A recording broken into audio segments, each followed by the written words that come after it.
축복의 비밀 하신 말씀은 고린도전서 제3장 16절에서 17절의 말씀입니다. 너희는 너희가 하나님의 성전인 것과 하나님의 성령이 너희 안에 계시는 것을 알지 못하느냐? 누구든지 하나님의 성전을 더럽히면 하나님이 그 사람을 멸하시리라. 하나님의 성전은 거룩하니 너희도 그러하니라. 아멘. 오늘 말씀의 제목은 하나님의 성전을 더럽히지 말라라는 말씀이 제목이 됩니다. 여러분들이 만약 예수님을 마음으로 믿고 예수님을 구주로 시인하고 예수님께서 부활하신 것을 마음으로 진짜 믿음으로 구원받은 하나님의 자녀가 되었다. 하나님의 자녀가 되었다. 진짜 믿었다면, 가짜로 믿는 게 아니라 진짜로 마음으로 믿었다면, 하나님의 자녀가 되었다면 하나님의 성령께서 임재하십니다. 그래서 하나님의 성령이 여러분들의 마음에, 우리들의 마음에 함께 하시죠. 진짜로 믿은 사람에게만 함께 하십니다. 가짜로 믿는 입으로만 띵동하고 머리로만 믿어져 가지고는 성령께서 임재하지 않습니다. 입으로만 주여 주여 한다고 믿는 게 아니에요. 마음으로 믿어져서 입으로 시인해야 구원을 받는 겁니다.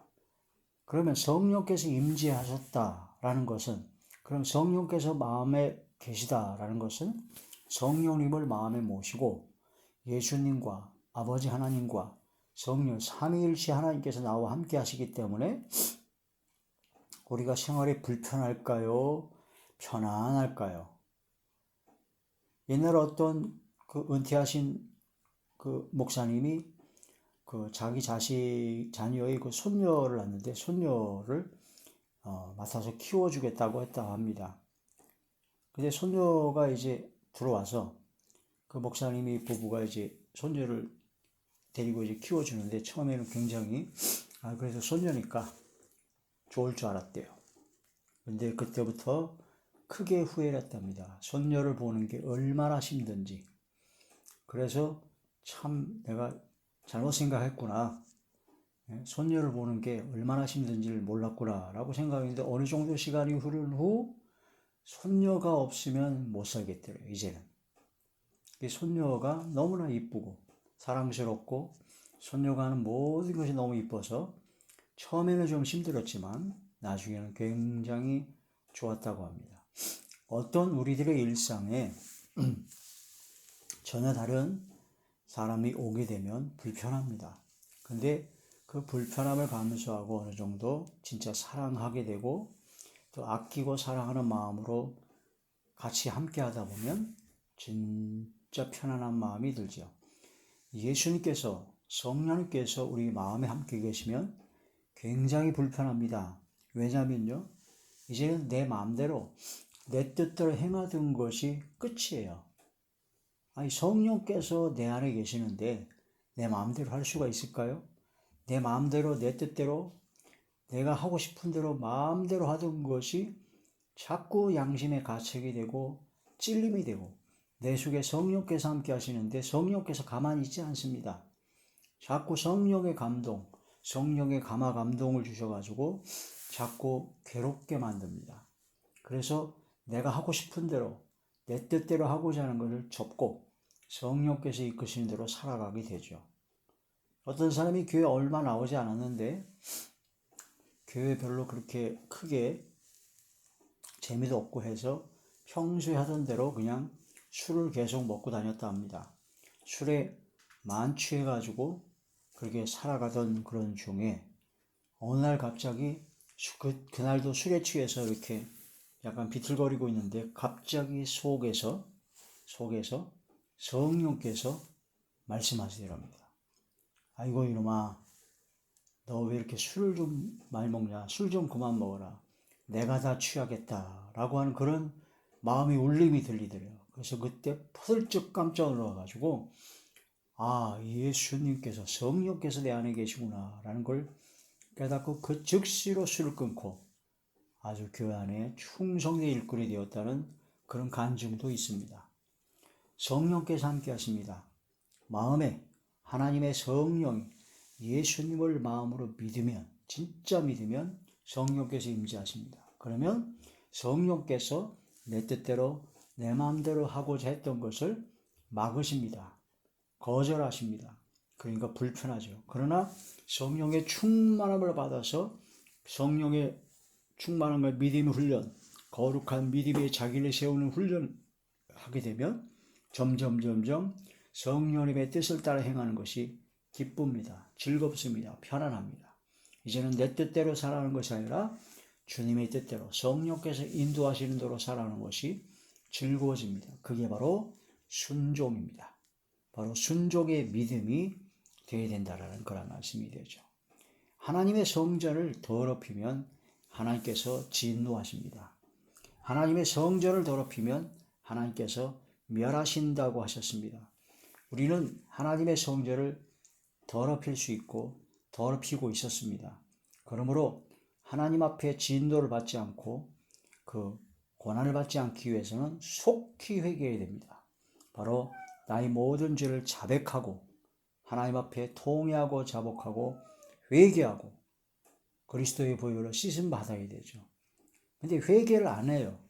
회개를 안 하고 고집을 피우고 회개치 아니한 마음을 따라 성경 말씀을 자기한테 이용을 합니다. 자기 합리화로 정당화시키고 교묘하게 이용을 해버려요. 어떤 이상한 목사 하나는 강단에서 말씀을 전할 때 쌍욕을 합니다. 막 개새끼 소새끼 하면서 막 쌍욕을 해가면서 자기한테 반대하고 자기를 욕하고 자기한테 좀 약간 반대하는 사람은 그냥 쌍욕을 해버립니다. 그러면서 강단에서 하나님의 말씀, 거룩하신 하나님의 말씀을 전하는 강단에서 그런 쌍욕을 이 세상 사람도 안 하는 그런 쌍욕을 하면서 그 목사가 성경을 이용해서 자기 합리화를 시키는 게 뭐냐면 예수님도 바리새인과 서기관들을 향하여 독사의 새끼들아 뱀들하고 욕을 했다 이거예요. 그러므로 나도 예수님처럼 욕을 한다는 거죠. 바리새인과 서기관 같은 자들을 향하여 욕을 한다. 그 사람이 처음에는 성경 말씀을 이용하기 위해서 진짜 바리새인들이나 서기관들 같은 진짜 악한 사람들에게만 욕을 했어요. 그런데 나중에는 그 욕이 입에 붙어가지고 자기한테 조금만 반대해도 자기를 싫어하거나 자기의 반대편의 사람한테는 무조건 자기를 따르지 않으면 무조건 다 쌍욕을 해버립니다. 그게 바로 욕이 상습범이 되는 것이고 그게 바로 인간의 그 나약함과 더럽고 추악함입니다. 그런데 그 목사는 성경 말씀을 이용한 거예요. 성경 말씀에 내 뜻에 맞춰서 예수님이 그러신다고 해서 너도 그러냐? 나도 하나님 말씀을 전하는 가운데 쌍욕을 해가면서 전하냐? 말도 안 되는 거죠. 예수님께서 바리새인과 서기관들에게 외식하는 자들에게 그런 뱀들아 독사의 새끼들아 그러면서 그 실체를 드러내는데 그걸 가지고 나도 또한 그 예수님과처럼 쌍욕을 한다. 개새끼 소새끼 하면서 그렇게 쌍욕을 한다는 것은 그 성경을 이용해서 자기 합리화를 시키고 자기 정당화를 시키는 이게 바로 고집입니다. 교만입니다. 바로 회개치 아니한 마음을 따라 이 말 진노를 쌓게 되는 것이죠. 성경 말씀에 그 마태복음 5장에 보면 미련한 놈이라 하고 욕을 하게 되면 히브리 욕을 한다든가 욕을 하면 지옥불에 들어가리라는 말씀이 나옵니다. 형제되어 노하는 자마다 형제를 미워하는 자마다 혈기와 신경질 짜증 그런 분냄 누추한 말이나 희롱의 말이나 막말하는 것 자체가 하나님의 심판의 대상이 됩니다. 말 한마디 한마디가 은혜가 된다고 했지. 바로 은혜가 되고 바로 덕이 되고 생명을 살리는 말이 되어야 된다고 했지. 함부로 말을 해서는 안 된다는 것이죠. 그런데 성경을 이용해서 자기 합리화를 시킵니다. 성경에 하나님의 성전입니다. 우리 마음이 하나님의 성령이 함께 하시는 진짜 성전이 된 성령의 전이라는 거죠. 진짜 마음으로 믿고 예수님을 믿음으로 구원받은 하나님의 자녀라면 성령께서 함께 하시는 사람입니다. 그럼 그 성령께서 함께 하시는 성령이 전된 하나님의 자녀들은 술을 먹으면 되겠습니까? 안 되겠습니까? 하나님의 성전에 술, 독한 술, 소주나 맥주나 막걸리를 그냥 들이부어버리면 하나님의 성전을 더럽힌 겁니까? 하나님의 성전을 깨끗하게 하는 겁니까? 교회를 다니고 예수님 믿고 구원받고 하나님의 자녀가 되었다 하면서 술을 홀짝홀짝 마시는 사람들은 하나님의 성전에 술을 들이붓는 거랑 똑같습니다. 하나님의 성전을 더럽히는 겁니다. 속히 회개하고 돌이켜 회개하고 깨끗함을 받아야 됩니다.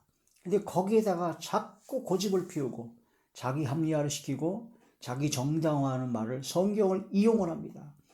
성경에 예수님께서 포도주를 만들어 줬지 않느냐? 술 취하지 말라고 그랬지 뭐 술 먹지 말라고 한 적이 있느냐? 응? 그러면서 교묘하게 성경을 이용하여 자기 합리화를 시키는 자들이 많고, 술 취하지 말라, 술 먹지 말라, 그렇게 하지 말라 하면은 또 이걸 또 율법주의다. 은혜 시대에 무슨 율법이 하냐? 행위로 구원받는다는 거야. 예수님을 믿음으로 오직 믿음으로 구원받습니다. 그런 구원받은 하나님의 자녀로서 삶의 열매가 나타나야 되는데, 하나님의 성전된 하나님의 자녀들은 바로 하나님의 성전을 더럽히지 말아야 된다는 삶의 열매가 나타나야 된다는 거죠. 구원의 조건이 아닙니다. 술 마음대로 먹으십시오. 마음대로 먹고 마음대로 하다가도 예수님을 믿어야 됩니다. 그럼 예수님께서 십자가에 못 박혀 돌아가신 것이 바로 나의 죄 때문에 내 뜻대로 내 마음대로 행하던 그런 죄값이 모든 걸 다 속량하시려고 십자가를 지셨는데, 그게 마음으로 믿어진다면 그 모든 삶을 청산하는 게 정상이죠. 또 죄를 져요? 이미 예수님께서 다 속죄하셨기 때문에 또 죄를 짓습니까? 구원파는 회개할 필요가 없다고 합니다. 그걸 마음으로 믿으면, 예수님께서 죄를 다 사해 주셨기 때문에 그걸 마음으로 믿으면 이제 어떠한 죄를 져도 상관없으니까 죄를 짓고도 회개하지 말아야 된다고요. 회개하면 안 믿는 거라고 합니다. 이게 바로 구원파, 이단이라고 규정된 구원파의 교리입니다. 유사구원파, 한 번 구원은 영원한 구원이다. 그래서 내가 죄를 졌으면 회개하고 언젠가는 회개하게 해주실 것이다. 나는 하나님의 택한 백성이기 때문에 언젠가는 돌아올 것이다. 안 돌아오거나 회개를 안 하면 택한 자가 아니다. 한 번 구원은 영원한 구원이기 때문에 유사구원파입니다. 유사구원파. 행위로 구원받는 것이 아니라 오직 믿음으로 구원받는데, 믿음으로 구원받은 하나님의 자녀는 성령께서 임재하시는 하나님의 성전이 되기 때문에 삶에서 죄를 청산해야 된다는 거죠. 청산해야 되는 것이 당연한 것이고, 그게 바로 접붙임을 받은 가지가 됐을 때 그 감람나무의 진액을 받기 때문에 당연히 맺어지는 열매다라는 것이죠. 하나님의 성전을 더럽히지 말라. 하나님의 성전을 더럽히지 말라. 불편해야 됩니다. 성령께서 함께 하시기 때문에 내 마음대로 내 고집대로 내가 하고 싶은 대로 했던 것이 정리가 되고 자꾸 불편해지고 하나님의 뜻대로 하는 근심을 하게 되고, 그래서 회개하게 되고 깨끗하게 하게 되고 청산하게 됩니다. 삶이 바꿔져야 됩니다. 내 뜻대로 내 마음대로 내가 하고 싶은 대로 했던 것이 청산되어지고 오직 주님의 뜻대로 주님의 말씀대로 주님께서 원하시는 대로 삶을 바꿔지는 그것이 되어야 된다는 거예요. 그게 처음에는 불편하죠. 아무리 가장 이뻐한 내 자식의 자녀인 손녀가 와도 처음에 자기 일상에 들어온 손녀는 불편합니다. 그러나 사랑하는 마음이 있으면 바꿔집니다. 손녀가 없으면 이제 살아갈 수가 없을 정도로, 주님께서 처음에 오실 때 성령께서 자꾸 가책을 주시기 때문에 상당히 불편하죠. 어렵죠. 내 마음대로 혈기 부릴 때 마음대로 혈기 부리고 교만할 때 교만하고 음란하고 뭐 죄악 가운데 있을 때 내가 하고 싶은 대로 마음대로 살다가 성령께서 함께 하시니까 술도 안 먹게 되고 뭐 이것저것 다 걸립니다. 그러니까 불편하죠. 그러나 성령의 충만을 받고 하나님을 사랑하게 되고, 예수님께서 십자가에 못 박혀 돌아가신 것이 바로 나의 죄 때문에 돌아가셨다는 게 마음으로 진짜 믿어져서 예수님께 감사하며 예수님을 사랑하게 되면 예수님의 뜻대로 행하는 것이 즐겁게 되고 변화가 돼서 순종을 하게 됩니다. 성령께서 함께 하시고 성령께서 이끄시는 대로 살아가는 것이 가장 기쁘고 행복합니다. 그렇게 바뀌어야 되는 거예요. 그렇게 됐을 때 하나님의 성전인 성령의 전인 하나님께서 함께 하시는 하나님의 거룩한 사람이요 성령의 사람이 되었다라고 하는 것입니다. 불편해야 됩니다. 불편해야 됩니다. 고집과 회개치 아니하는 마음을 따라 하나님의 진노가 임할 때인데 고집을 버려야 됩니다. 회개하지 아니하는 그런 마음을 버려야 됩니다. 자기 합리화로, 자기 정당화로 자꾸 성경을 이용하는 그런 악한 죄를 회개해야 됩니다. 로마서 2장 5절에 너희 고집과 회개하지 않은 마음을 따라 심판하러 이를 진노를 쌓고 있다. 속히 회개하고 돌이켜야 된다. 그리스도의 보혈로 씻음 받아야 된다는 거죠. 고린도전서 6장 19절에 20절에 너희 몸이 하나님의 성전이고 성령께서 가시는 성령의 전이다. 그러므로 너희 몸으로 하나님께 영광을 돌려야 된다는 그런 말씀이 됩니다. 마가복음 제7장 21절에서 23절에 보면 마음에서 나오는 악한 생각이 있습니다. 그 악한 생각이 사람을 더럽게 합니다. 그 음란과 도적질과 살인과 간음과 탐욕과 악독과 속임과 음탕과 흘기는 눈과 교만과 해방과 광패, 이런 모든 것들이 다 사람의 속에서 나와서 사람을 더럽게 합니다.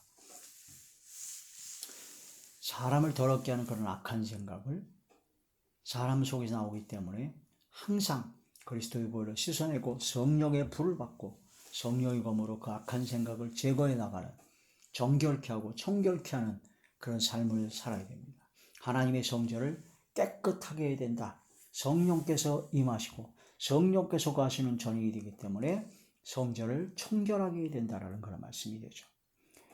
자, 요한일서 1장 9절을 보면 죄를 자백할 때 하나님께서 깨끗하게 하십니다. 우리의 마음의 성전인 성령께서 임재하시는 성전을 깨끗하게 하는 방법은 내가 지은 죄를 자백해야 됩니다. 솔직하게 고백을 해야 됩니다. 자신을 낮춰야 됩니다.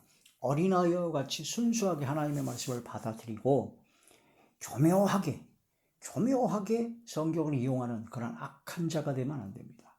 하나님의 말씀에 그대로 순수하게 받아들이고 죄를 자백하고 회개해야 바로 깨끗해집니다. 그래서 마태복음 18장 3절에서 4절에 보면 어린아이와 같이 자신을 낮추는 자가 천국에서 큰 자다라고 하셨습니다. 어린아이와 같이 아니하면 천국에 못 들어간다는 말씀도 있죠. 죄를 자백하고 고백하는 어린아이는 항상 죄를 깨닫게 되면 그 자리에서 눈물 흘리고 회개하고 돌이킵니다. 그러나 머리가 좀 크고 좀 때가 묻은 점점 나이가 들고 늙어가면 갈수록 하나님의 말씀을 전하면 그걸 그대로 순수하게 받아들이지 않고 겸손하게 자리를 낮추지 않고 고집과 회개치 않은 마음을 따라서 자꾸 자기 합리화를 시킵니다. 자기 정당화를 시켜서 자꾸 자기를 포장합니다. 그게 바로 외식하는 자들이요, 바로 뱀들아 독사의 자식들하고 예수님께서 심각하게 말씀하신 그런 내용이다라는 거죠. 하나님의 거룩하심과 같이 거룩해야 된다는 겁니다. 하나님의 성전이 거룩하니 너희도 거룩하다. 그러면 하나님의 거룩하심과 같이 거룩하라. 데살로니가전서에 보면은 하나님의 거룩하심 같이 너희도 거룩하라. 바로 하나님의 뜻은 이것이니 바로 너희의 거룩함이라. 하나님의 말씀과 기도로 거룩해져야 되고 화평함과 거룩함을 쫓으라. 이런 것이 없으면 하나님을 보지 못한다. 주님을 보지 못한다는 말씀으로 우리는 거룩한 하나님의 자녀이기 때문에 하나님의 자녀로서 거룩한 마음과 생각과 말과 행동과 영혼과 삶이 되어야 되고, 그렇지 못한 자신을 성령께서 깨닫게 하시고 인도하시는 대로 속히 회개하고 자백하고 깨끗게 함을 받아야 됩니다. 불편해져서 낮아져야 됩니다. 순수하게 하나님의 말씀을 받아들여야 됩니다. 자기 합리화로 바로 자꾸 고집 부리고 회개치 아니한 마음으로 진노만 쌓게 되는 그런 경우에 들어가서는 안 되는 것입니다. 요한복음 17장 17절에 보면 진리로 거룩하게 하옵소서. 아버지의 말씀은 진리이다. 요한일서에 보면 성령께서는 진리이다. 요한복음 14장인가요? 나는 길이요 진리요, 예수님께서 진리입니다. 시편 119편을 보면 하나님의 말씀, 계명, 율법, 강령, 이거 바로 진리입니다. 이 말씀을 무장해야 진리로 거룩해진다는, 이 말씀을 듣고 믿음으로 거룩한 믿음 위에 자기를 세워야 됩니다. 더러운 믿음이 되면 안 됩니다. 죄악된 믿음이 되면 안 됩니다. 거룩한 믿음 위에 자기를 세워야 됩니다. 유다서 제1장 20절에서 21절에 보면 거룩한 믿음 위에 자신을 세우라라는 말씀을 전하셨습니다. 거룩한 믿음, 바로 거룩한 믿음이 되는 그런 자리에 들어가야 되죠. 하나님의 성전을 더럽히지 말라. 하나님의 성전된 성령께서 임재하시는 우리 마음의 성전에 하나님의 말씀과 성령의 충만함으로 항상 죄를 자백하고 낮아지고 겸손해서 어린아이와 같은 순수한 믿음과 신앙으로 겸손한 마음으로 항상 정결하고 청결하고 순결하고 성결한 마음과 생각이 되고 또한 말과 행동이 되고 삶이 되는 저와 우리 모두가 되시길 주의 이름으로 축원합니다. 할렐루야.